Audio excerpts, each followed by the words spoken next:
This is the Tyler Morgan Show on Relentless Daring Media Network.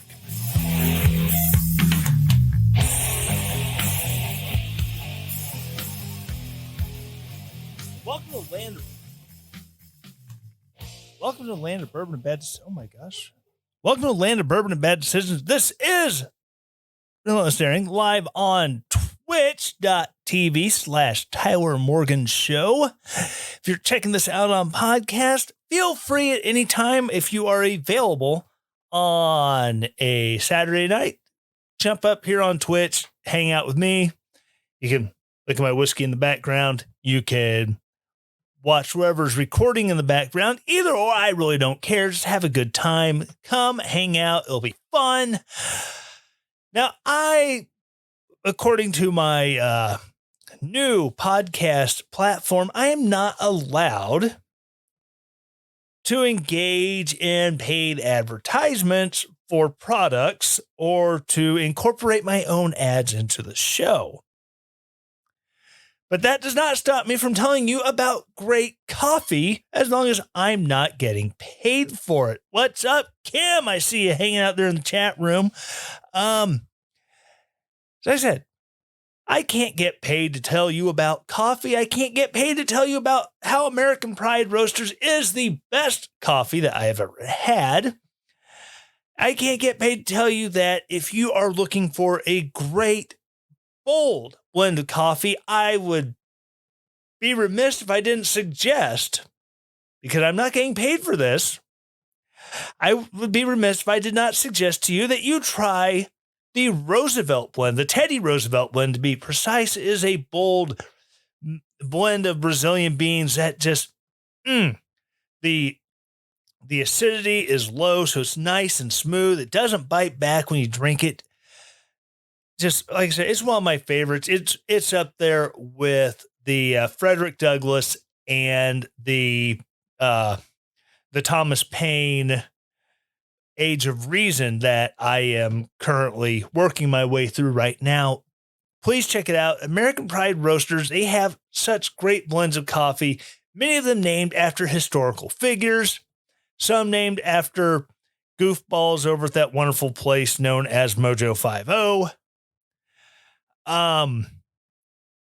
They're great, small company, and every time you order from them, you are helping a small business keep going. So please check them out. AmericanPrideRoasters.com. Historically great coffee.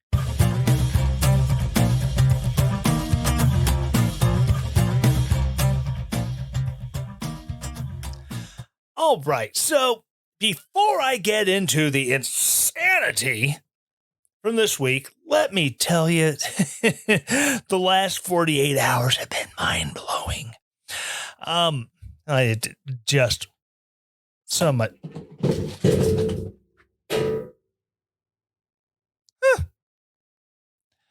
For those of you who are not watching on Twitch, did not see the look on my face as one of my LED lights just went tumbling off the desk. You may have heard it. It was kind of noisy. Oh, fun times. But anyways,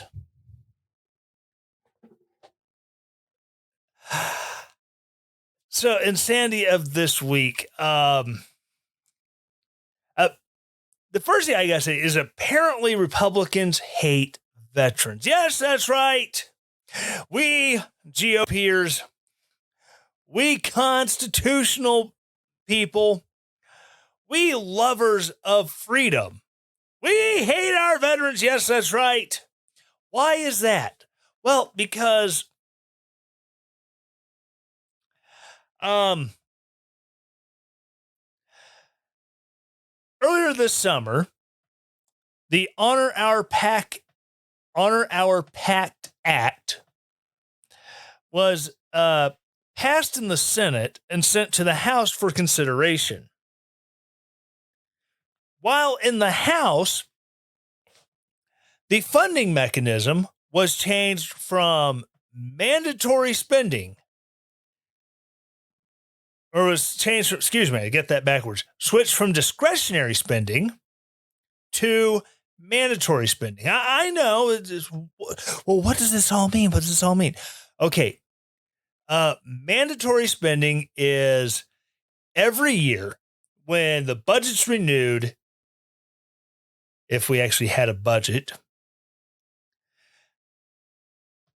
then every year when the spending is renewed, $400 billion, period, end of story, goes into paying for burn pit exposure.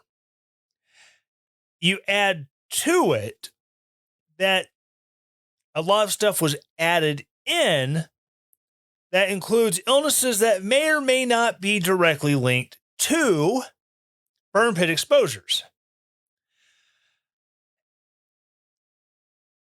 So now you have a very and they also include in there, and it's not just burn pit exposure. It's not. For instance, for Marines who were stationed at Camp Lejeune, North Carolina, who were exposed to toxic drinking water, payment for those Marines and their families to compensate for what they've been put through because of the toxic chemicals in the water, that would be covered. There's some other stuff in there as well. People who were exposed to radiation cleaning up in the Marshall Islands, so on and so forth. Several places where they cleaned up in Spain after B-52 crashed carrying a nuclear bomb. So there's a lot of toxic exposure treatment that's being included. So I'm not going to denigrate that. I think those are all things that in the course of your duty, if you were exposed to, like I said, you got sent to the Marshall Islands in the 1970s and you had to clean up nuclear fallout and you got sick, you should probably get paid. If you had to go clean up depleted uranium on the battlefield in Iraq after Gulf Storm, Desert Storm, the first Gulf War, and you got sick from depleted uranium exposure, guess what? You should probably get paid. So I don't have a problem with any of that. The issue is with discretionary spending, as patients who were exposed to this either A, get healthy and are no longer at a medical risk because, hey, the issue has been cured, that's less money you have to spend. So when they renew it, they don't have to renew as much. Unfortunately, you have, like I said, you have people who cleaned up the Marshall Islands 50 years ago. They're probably dying soon. Not to be crass or anything, but if they're dying, that means you're not spending money on them. So when it comes to renewal, you can go, okay, we no longer have to spend $1 billion. So instead of a $400 billion budget for this plan, we only need $399 billion. And that makes fiscal sense, makes financial sense. So, like I said, the Senate passed this bill and sent it to the House back in June, 2 months ago, or a month and a half ago. The House passes it, changes the spending from, discretionary, so it can be lowered if needed or raised if needed, to mandatory.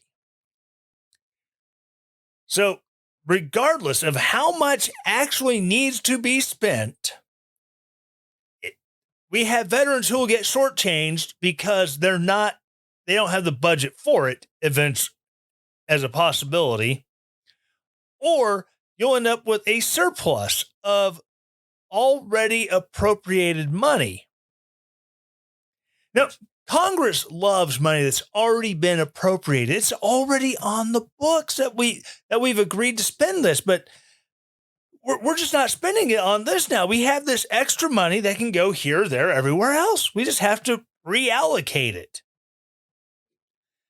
And at the same time, when you have this whole thing called a debt ceiling, I'm using air quotes on that because we know we really don't have a debt ceiling. Yeah, we're at the top of our debt spending limit. We should really roll back what we're spending. Raise the debt ceiling. We'll spend more money later. We'll pay it off we'll pay it off with another credit card down the road. That's what it boils down to, honestly.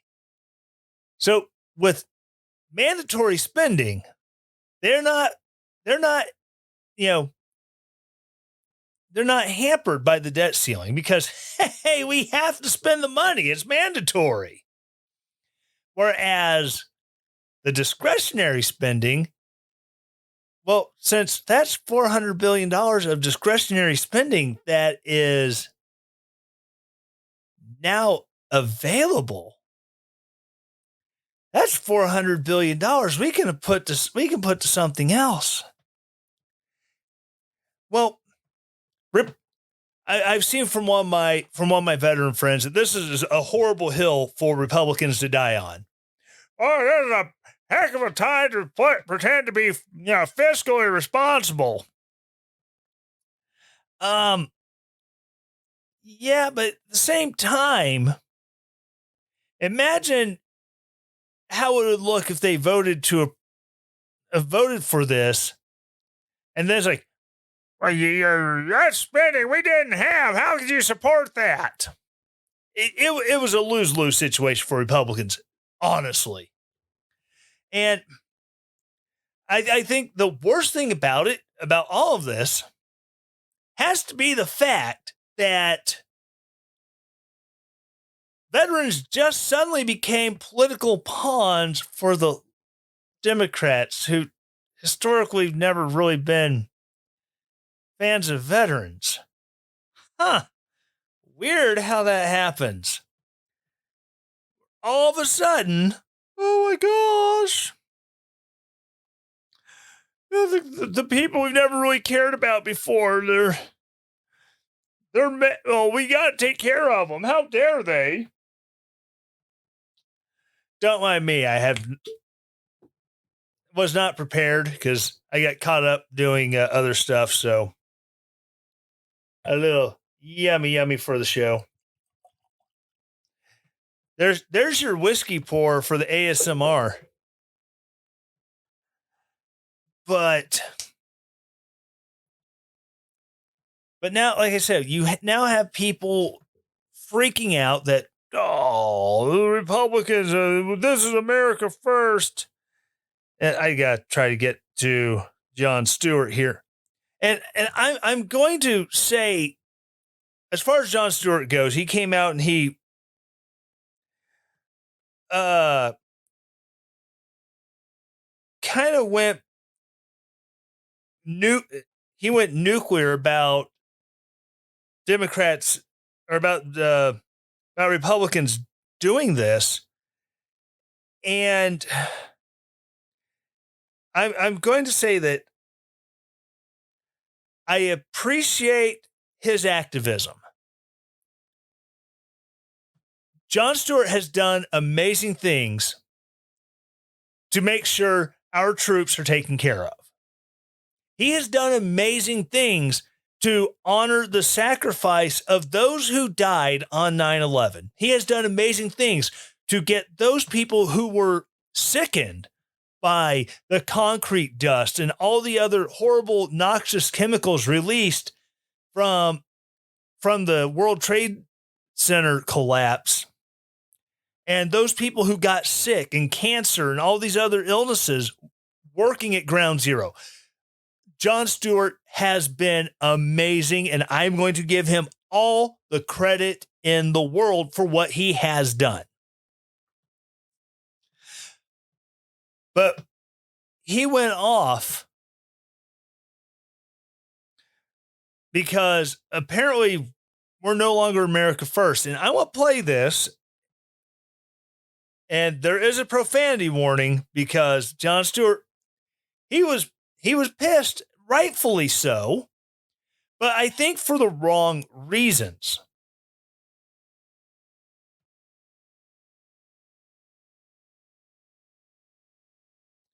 If it will play.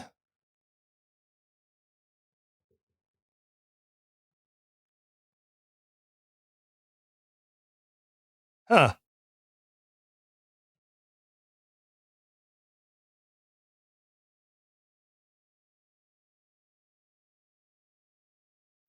Battling. Back this up here. America's heroes who fought in our wars, outside sweating their asses off with oxygen,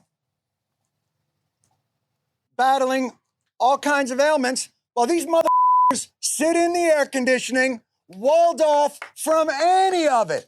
Christina Keene will tell you from VFW. She sat in an office with Mitch McConnell and a war veteran from Kentucky, and he looked that man in the eyes and he said, we'll get it done. And he lied to him because Mitch McConnell yesterday flipped. I'm used to the lies. I'm used to the hypocrisy. Senator Pat Toomey won't take a meeting with the veterans groups. Sends out his chief of staff. I'm used to the cowardice. I've been here a long time. Senate's where accountability goes to die. These people don't care. And he goes on and he rants and rants. And I'm not saying that all of his anger is misplaced. I really don't think it is. And he's right. Accountability does die. But if he goes back and he looks at Pat Toomey's stance,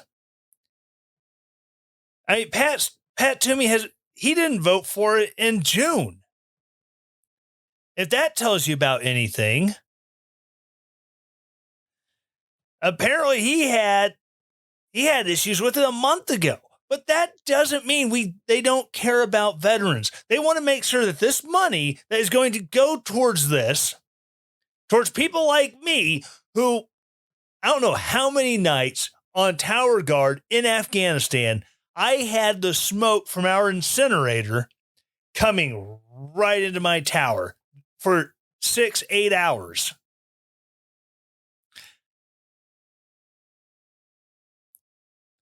For the 9 months that I was in Kabul, Afghanistan, sucking in smog.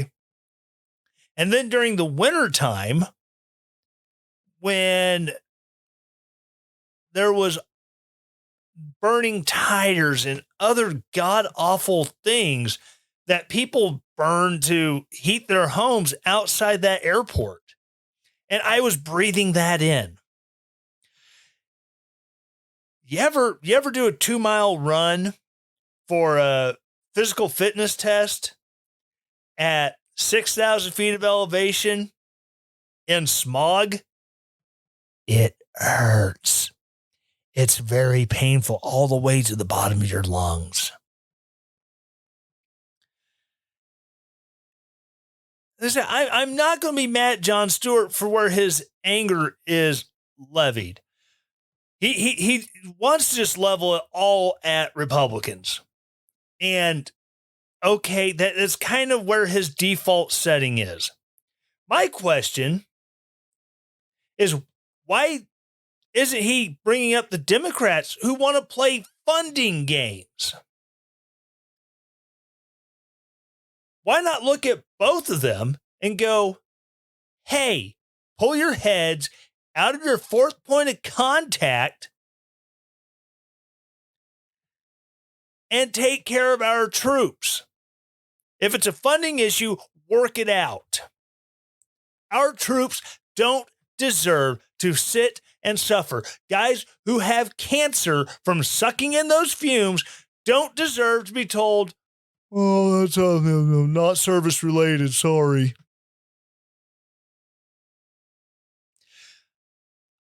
I have to have at some point my burn pit registry exam. Basically, listen to my lungs, maybe take X-ray, CT scans, see what my lungs look like.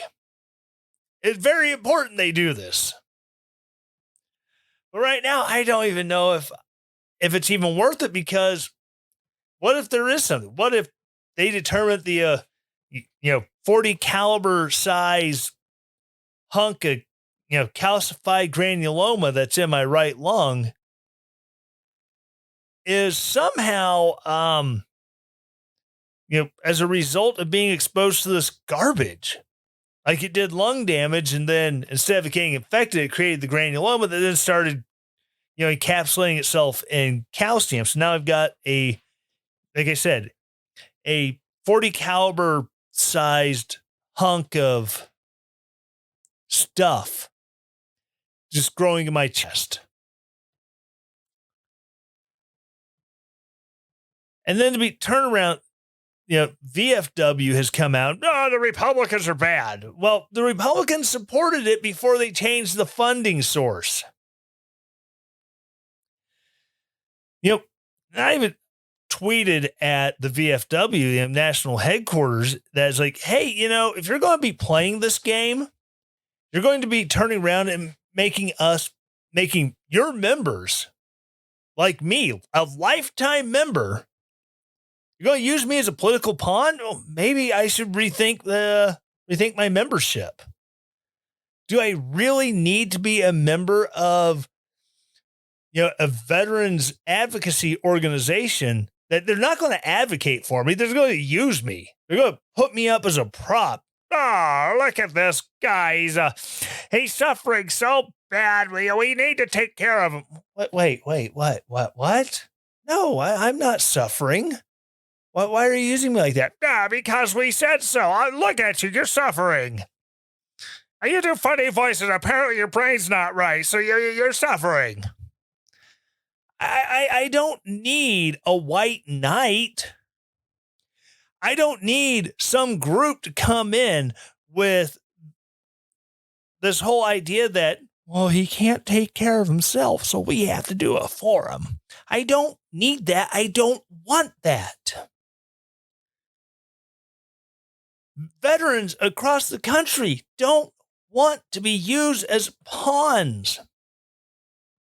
We don't want to be looked at as, oh, those poor broken people. They just can't get by. They need us. No. A guy I follow on TikTok, he had the start of that Jon Stewart video, and he came out and said, it's like, without getting political, he's like,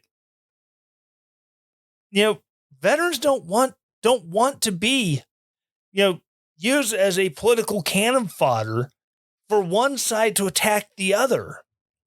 We don't.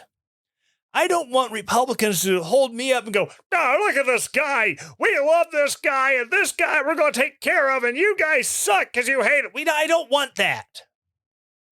I don't want Democrats doing that to me, using me to, make the Republicans look bad. I sure as crap don't want Adam Kinzinger up there. Oh, my God.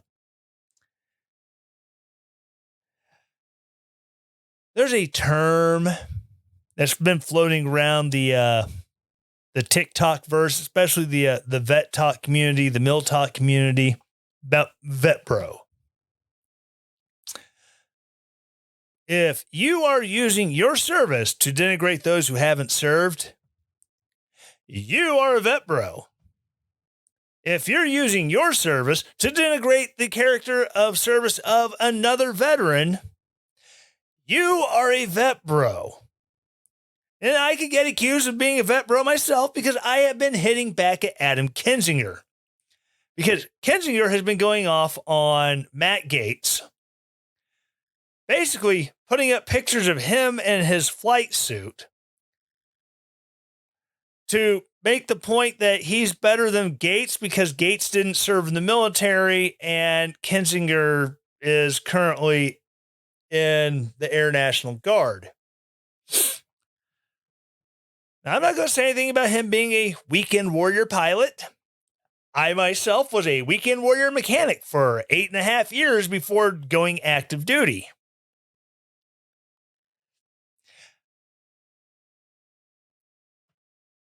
But if you're going to act like a badass, at least have been a badass. Don't fly an aerial gas station, which is what he did. He was a KC-135 tanker pilot.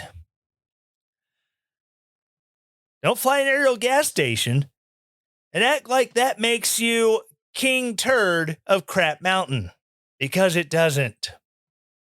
And then people get all mad because I'm like, oh yeah, that's cute. How about a real deployment? Not if you are in Afghanistan, you're 30,000 feet above it, well out of harm's way.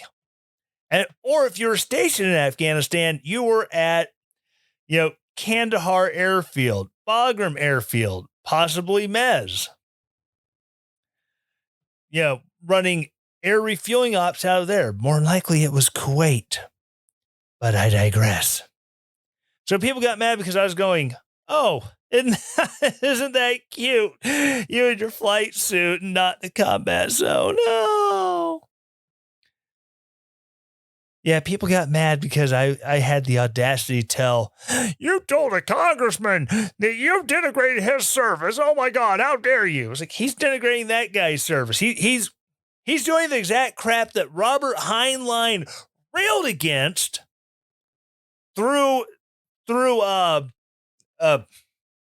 Starship Troopers. Those of you, please, I understand if you watch the movie, that's fine. It is what it is. Although the guy who made the movie did a complete 180 on what Heinlein was railing against. But Heinlein had one of the things that he pointed out and he made a mockery of was that to be a full citizen, you needed to serve in some sort of federal service. Specifically the military, but the other federal services could guarantee you full citizenship. And that's basically what Kinzinger is doing. You're not a real citizen because you didn't serve. Kind of go back to last year when I was calling out the commandant of Space Command because that Marine Sergeant Major was railing against Tucker Carlson for having the audacity to question the military when he never wore the uniform. It's a bunch of malarkey. It's a bunch of bullcrap. So please, don't use us as cannon fodder. And if you did serve, don't be denigrating those who didn't.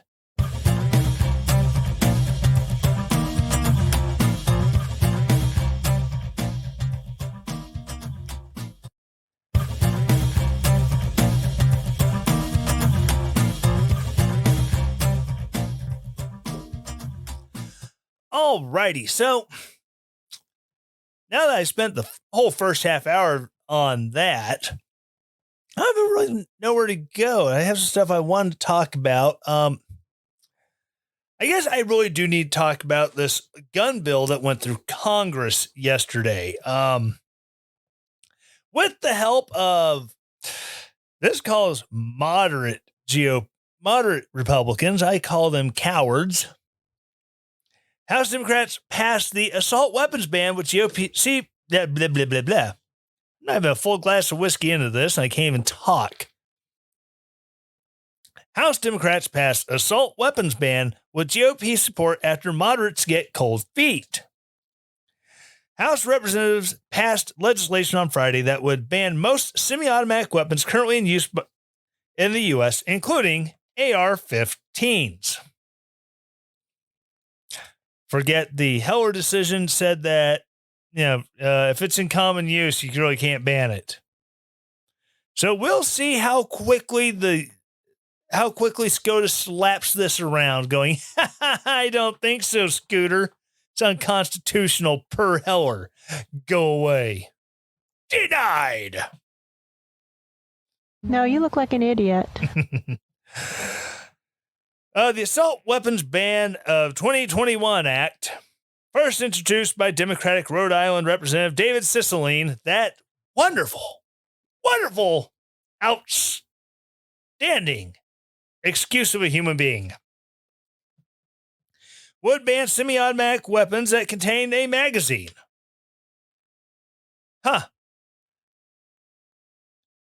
A pistol or forward grip. Oh boy. And a folding, telescoping, or detachable stock, which, a lot of weapons do have those because they make it really easy to adjust the weapon to you. But I digress. 215 Democrats and 2 Republicans supported the legislation, while 208 out of 213 no votes came from Republicans.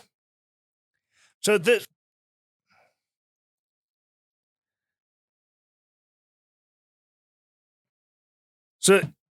regardless, you had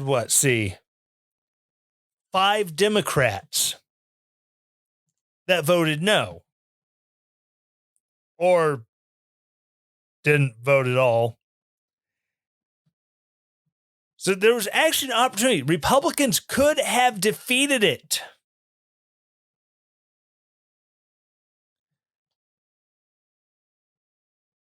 They could have had 215 to 213 the other way. But they had no marbles. And, you can't really go against the man. Bill is not expected to pass the Senate. These military-style weapons were designed for the battlefield with maximum efficiency for when soldiers engaged in combat. The military features banned by this bill are added to make these guns more accurate. Accuracy good. More controllable. Because you don't want them kind of going everywhere when you're shooting. More concealable.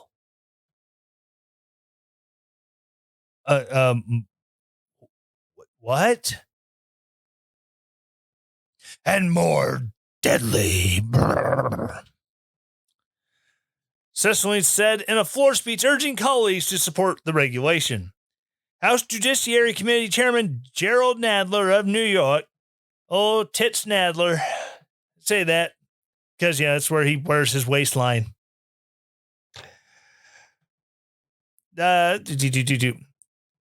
Nadler of New York touted the bill during committee markup as banning weapons that are in common use across the U.S.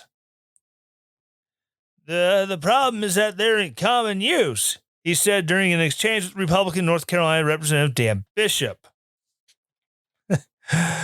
Which, again, as I mentioned, according to Heller, because they are in common use, that would be unconstitutional going against the Heller decision.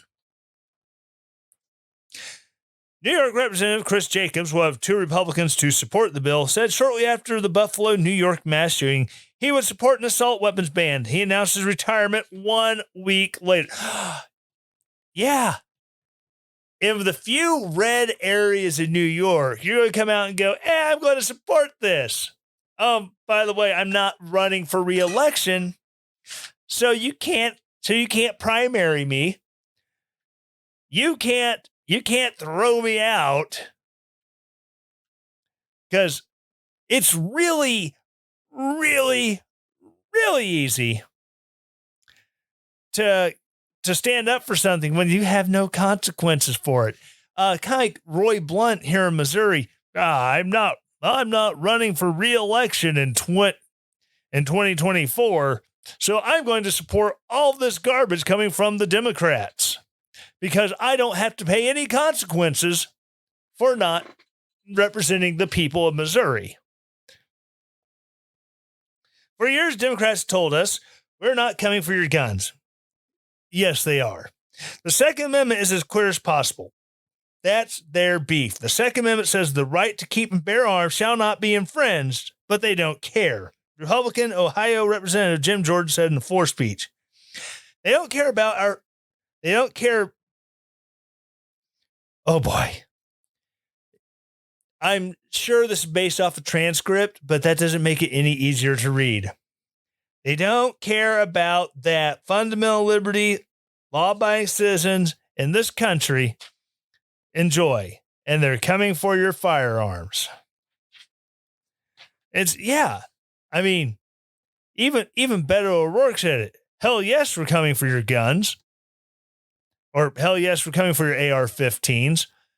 And yeah, that's the most honest that you've seen any politician be whenever they don't have some sort of active attempts at taking your guns. They will sit and fight tooth and nail as soon as they have a reason they can say the quiet part out loud. And it's funny when running for president, Beto O'Rourke was very, hell yes, we're coming for your AR-15s. But then suddenly when he's running for governor of Texas, no,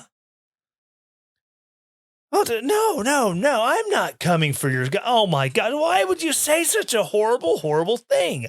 I would never take your guns.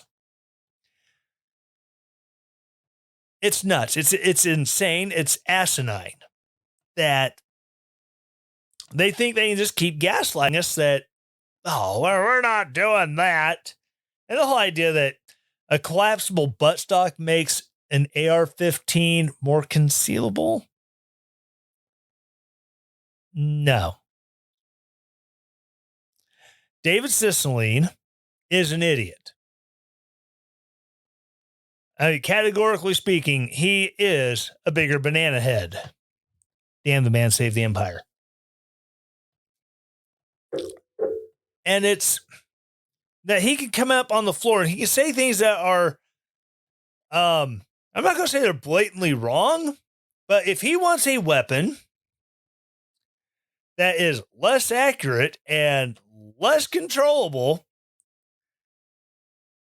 so then if you have a situation where a person is using one of these dangerous killing machines of war to actually do the right thing. There's the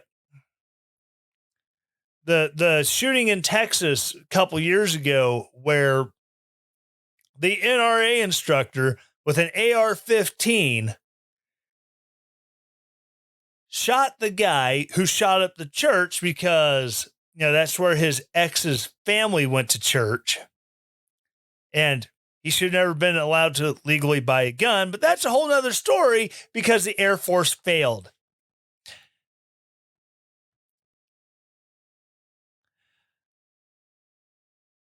And you're telling me you want the NRA instructor to have a weapon that he cannot accurately place a round in the armpit gap of that guy's body armor and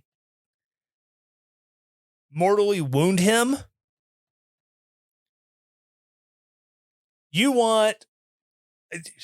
Are you just going to tell people that if they want an accurate rifle that is highly maneuverable inside the close quarters of a home, he's going to give you a blunderbuss with some grape shot, and I hope you don't shoot the dog when you're shooting at the bad guys. Really? You're going to do that? That's what you're asking for when you want weapons that are less accurate and less controllable. You're asking for weapons that are going to get bystanders hurt. You're going to get weapons that lead to people getting injured, even outside of a defensive shooting, even outside of an offensive shooting. Because if you can't control where that round is going, it is an unsafe weapon.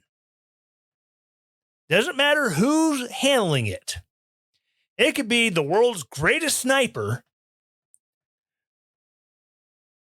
If he cannot control that weapon and he cannot place rounds accurately, that weapon is far more unsafe than anything currently on the market today.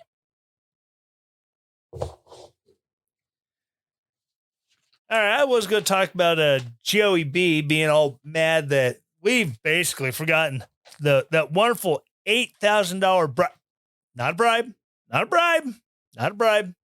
The $8,000 stimulus that he gave us from the bottom of his heart and it wasn't from his paycheck. It wasn't out of his bank account.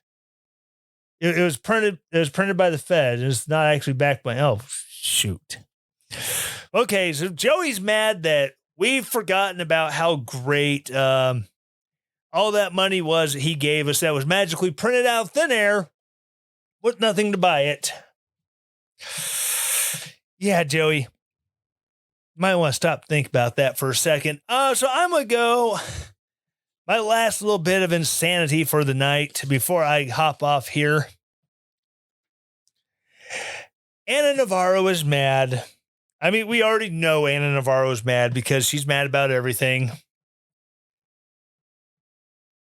It could be that, she's tired of having to tell people she's a conservative when she's not. It could be she's tired of pretending to be a Republican because she's not.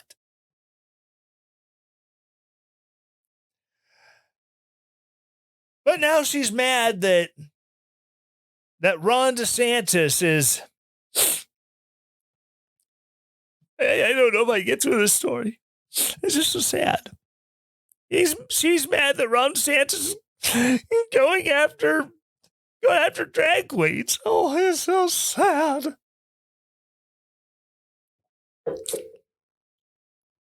The View co-host Ana Navarro ranted against Republican Florida Governor Ron DeSantis on Friday for filing a complaint against a bar that hosted drag shows with minors present.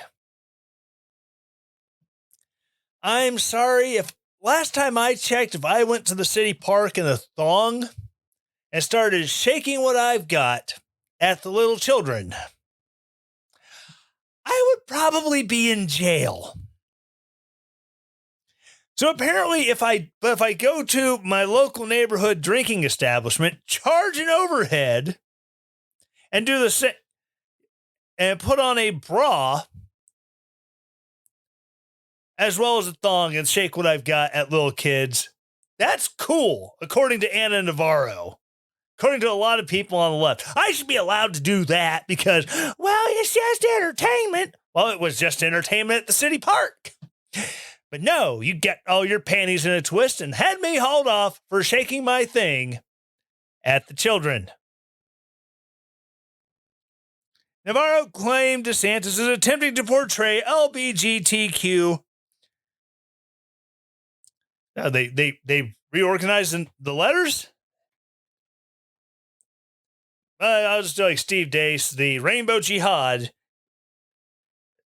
Navarro claimed DeSantis is attempting to portray Rainbow Jihad people as groomers by suing a Miami bar called Our House for allegedly exposing minors to sexually explicit content. Remember, you as a parent can have the rightful indignation of, I'm sorry you were wearing what in front of my child? Oh, I'm sorry. You were discussing what with my child again without my permission?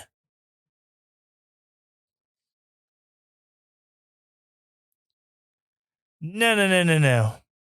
But no, that's fine.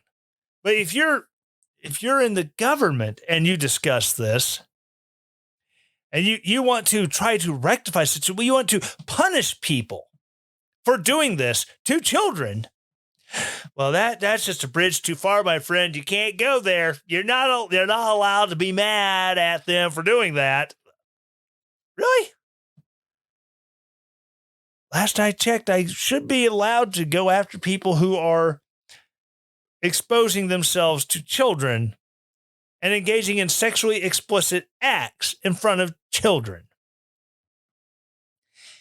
He is suing them because there was one brunch where there was one child, and there's video of that, and he thinks that's inappropriate, and he thinks that's worth, instead of passing property insurance in Florida, he thinks it's worth going after the drag queens.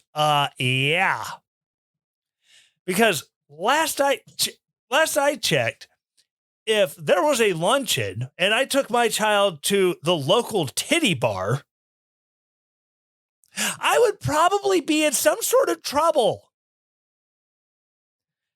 I'm pretty sure the owner of that establishment, using that word loosely, would be in some kind of trouble if they knew there was a child there and did not say, hey, you sicko with the kid, get out.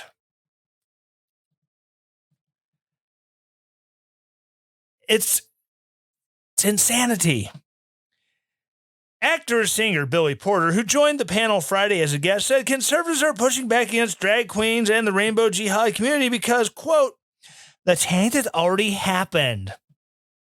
He accused DeSantis and anyone opposing drag shows of labeling rainbow jihad people as pedophiles for liking the word. No, sir. No, that is not true. If Billy Porter, you look amazing in dresses, or at least you think so in your own mind. I don't care that you wear a dress. I don't care if you dress in drag and do the hula. I don't. However, the problem is not that. The problem is teaching children that an aberrant lifestyle, and it is aberrant, it is not the mainstream. As much as you want it to be, Billy Porter, it is not. As much as you want to believe that, this is perfectly normal, it's not. You know how I can prove this? Because in nature, if we believe in evolution, we believe in evolution as much as the atheists do, as much as the left believes in evolution over intelligent design. Keep in mind, according to evolution, your kind is dying out because they can't reproduce. So there's only one way to make more. God said, go forth and be fruitful and multiply. There's only one way for the rainbow jihad to multiply. And that is to indoctrinate and to teach and to coach and to groom.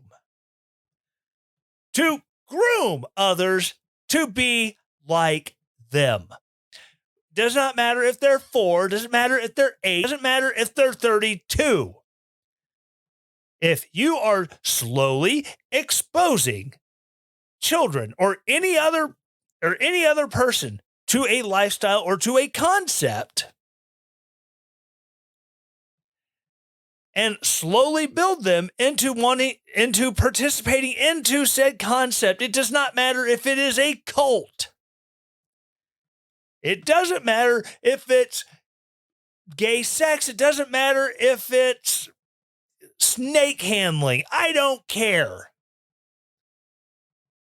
If you're slowly exposing them and destigmatizing whatever it is, gay sex, lesbian sex, trannies, snake handling, whatever, wearing orange robes in the back mountain country of Oregon, that is grooming. There's a clinical definition for what grooming is. Billy Porter, and exposing children to drag queens to, oh, well, this is normal, man. I guess I don't see a problem with it. That's the problem.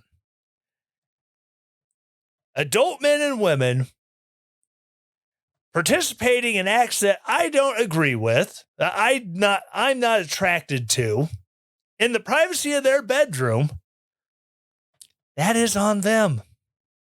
Don't care. If they're talking to my child and telling them why it's perfectly normal, perfectly healthy, you should try it. That's where I have the problem. I have as much of a problem as a parent taking a child into a drag club as I do with a parent taking a child into Chippendales. As much as I have a problem with a parent taking their child into a hustler club, it doesn't matter. There are certain things you don't expose your children to. Not necessarily because, oh, well, that's wrong. You can't do that. Not because, oh, well, you know, blah, blah. It's because it's the natural order of things. If I give my kid a porno and can be charged with any number of things and having my children taken from me, then the same should be able to happen to parents who take their kids to Drag Queen Story Hour. In our news cycles, we lean into the negatives all the time. If it bleeds, it leads. We're not talking about the positive. The positive part of all this stuff, including that DeSantis, is the change has already happened. Y'all are still trying to label us pedophiles because we put on dresses. Stop that.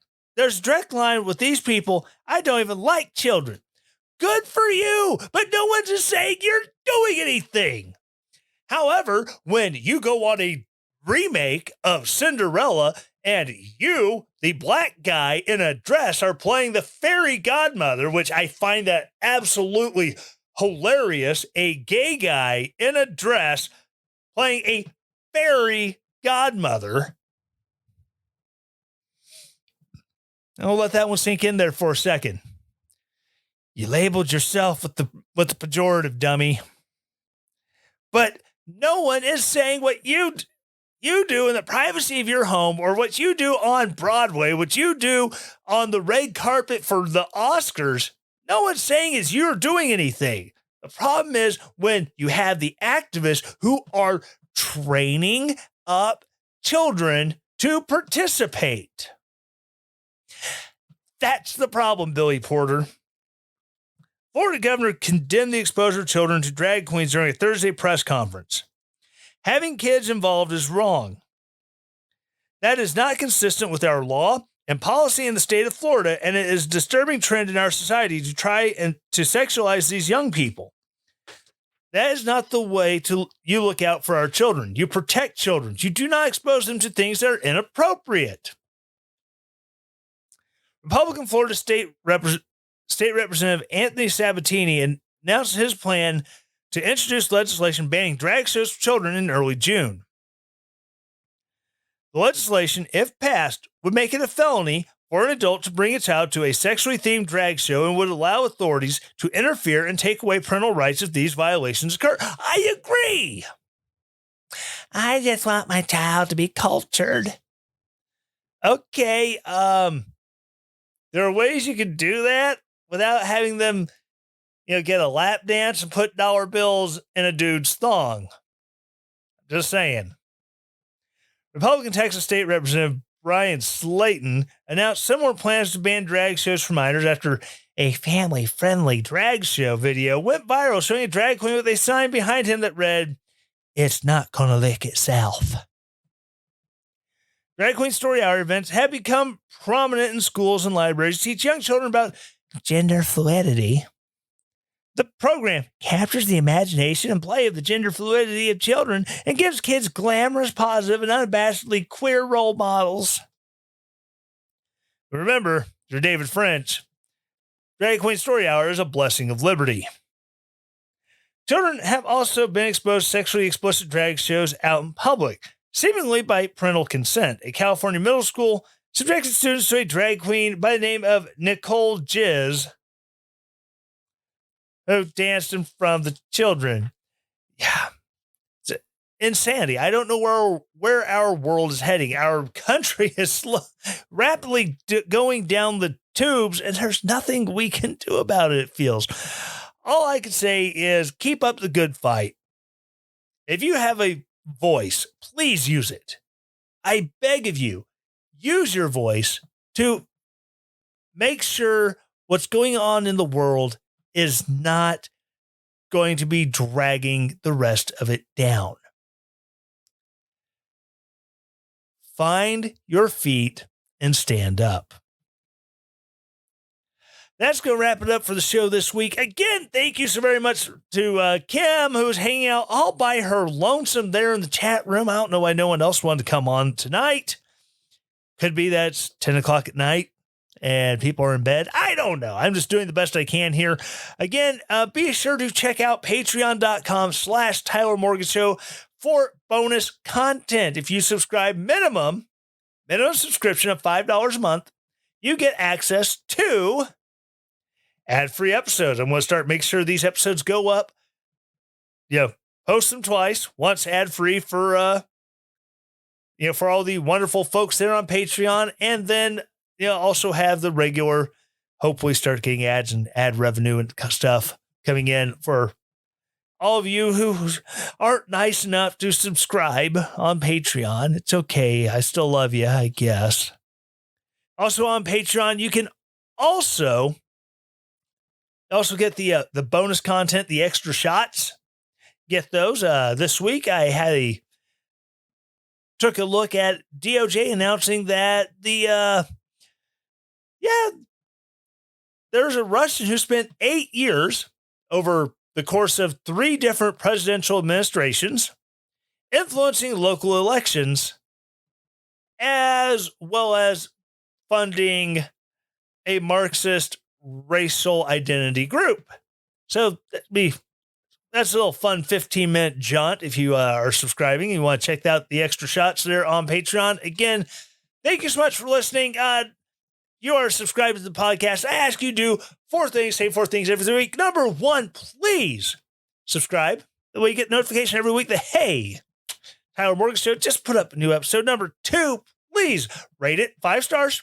5 stars. I don't know what's on my hand there. I just saw it. Weird. 5 stars. Then 4 stars I'll accept. 3 and below.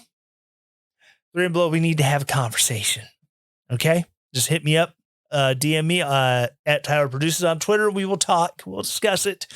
After you have rated it, please, number 3, write a review. Say some nice things. Embellish if you need to. Not asking you to get carried away. Just a little embellishment. Don't get carried away. And finally, please share this episode with somebody you like. Share this episode with somebody who you think was completely pissed off.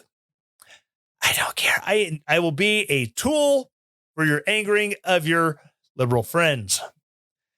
I enjoy doing these things. It's fun. All right. Again, thank you so very much for listening. Remember, the show is available on all podcast platforms except iHeartRadio. Actually, I think I am back up on iHeart. I have to double check. I think it went back up. So that's good, I guess. They dropped my show for a while. I don't know. I guess I made it mad. It happens. Oh, well. Again, thank you so much for listening. And as always, stay relentless. The Tyler Morgan Show is a Relentless Daring media production. The Tyler Morgan Show is supported by its listeners. To support the show, go to ko-fi.com/Tyler Morgan Show to donate there, or relentlessdaring.com and hit the donate button at the top of the page to set up your donation. All music used in the Tyler Morgan Show is used with permission from purpleplanet.com, link in the show notes. 2 Timothy 1:7.